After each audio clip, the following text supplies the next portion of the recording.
আসসালামু আলাইকুম viewers, নাজবালা kitchen আপনাদের সবাইকে স্বাগত। আজকে আবারও চলে এসেছি রেসিপি নিয়ে। আজকের রেসিপি আলুর চপ রেসিপি নিয়ে চলে এসেছি। আমরা সেদ্ধ আলুর চপ খেয়েছি, আজকে বিনা সেদ্ধ আলুর চপ আপনাদের সঙ্গে শেয়ার করব। তো চপ রেসিপিটা প্রথম থেকে শেষ পর্যন্ত দেখার অনুরোধ রইল। চলুন রেসিপিতে। এখানে নিয়েছি বেসনে দিয়ে দিচ্ছি স্বাদ মতো লবণ, এরপর দিয়ে দিচ্ছি খাবার সোডা 1 চিমটি, কালো জিরে দিয়ে দিচ্ছি আর চামচ মতো। সব উপকরণ মিক্সড করে নিচ্ছি। খুব ভালো করে মেখে নিয়ে তারপর জল দিয়ে ব্যাটার তৈরি করে নেব। অল্প অল্প করে জল দিয়ে ভালো করে প্রথমে মেখে নিতে হবে। দেখুন এইভাবে ভালো করে মেখে নিতে হবে। একদম আলুর চপগুলো টইটম্বর হয়ে ফুলবে। দেখুন খুব সুন্দরভাবে ফুলে উঠবে। এইভাবে ভালো করে ব্যাটারটা তৈরি করে নিতে হবে। ব্যাটারটা খুব সুন্দরভাবে ফেটিয়ে নিতে হবে। যত ভালো করে ফেটানো যাবে তত আলুর চপগুলো সুন্দরভাবে ফুলে উঠবে।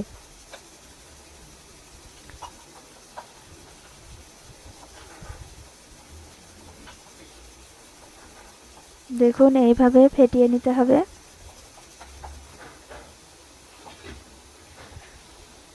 ব্যাটারটা রেডি হয়ে গিয়েছে। এবার আলুগুলোকে কেটে নেব।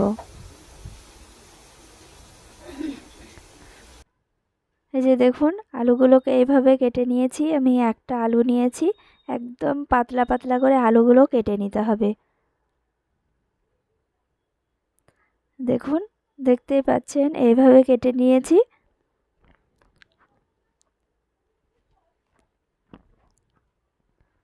আর এখানে কড়াইয়ে তেল গরম হয়ে গিয়েছে।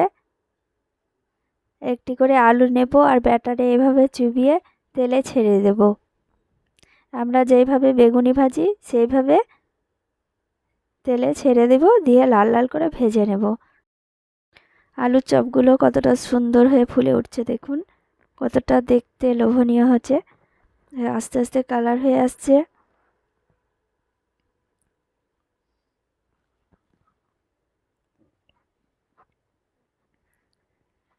এইভাবে আপনারা 4টে-5টা করে তেলে ছেড়ে দিতে পারবেন, দিয়ে ভালো করে লাল লাল করে ভেজে নিতে পারবেন। দেখুন কতটা ফুলে উঠেছে।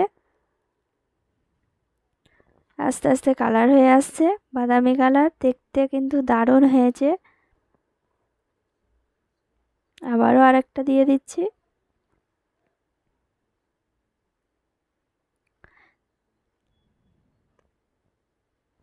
একটা আলু দিয়ে অনেকগুলোই চপ তৈরি করা হয়। দেখতেই পাচ্ছেন খুব সুন্দর খেতে, অসাধারণ খেতে মুড়ি দিয়ে।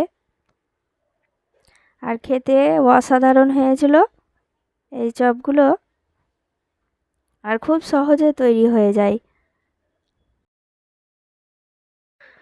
আলুর চপগুলোকে হালকা আঁচে ভেজে নিতে হবে, কারণ আলুগুলোও খুব সুন্দরভাবে সেদ্ধ হয়ে যাবে। দেখতে পাচ্ছেন খুব সুন্দরভাবে ফুলে উঠেছে সবগুলোই। যে দেখুন এইভাবে ভেজে নিচ্ছি।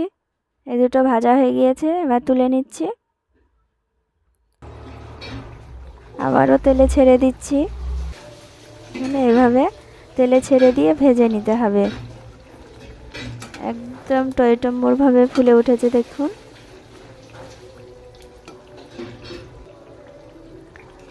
এবার তুলে নেব। এই একইভাবে বাকিগুলোও ভেজে নেব। একসঙ্গে 4টে-5টা দিয়ে ভেজে নিতে পারেন। দেখুন কতটা সুন্দর হয়েছে।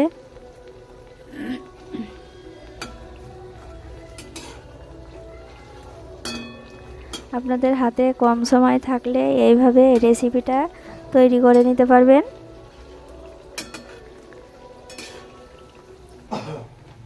পুরোপুরি সবগুলোর কালার চলে এসেছে। এবার এগুলোও ভেজে নিয়েছি, এবার তুলে নেব। দেখুন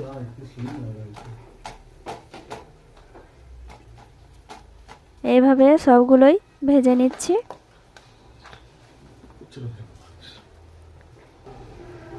সবগুলোই ভাজা হয়ে গিয়েছে, দেখতেই পাচ্ছেন। রেসিপিটা অসাধারণ খেতে, আপনারা অবশ্যই তৈরি করবেন। আর রেসিপিটা ভালো লাগলে লাইক কমেন্ট শেয়ার করবেন। রেসিপিটা প্রথম থেকে শেষ পর্যন্ত দেখার জন্য আপনাদের সবাইকে ধন্যবাদ।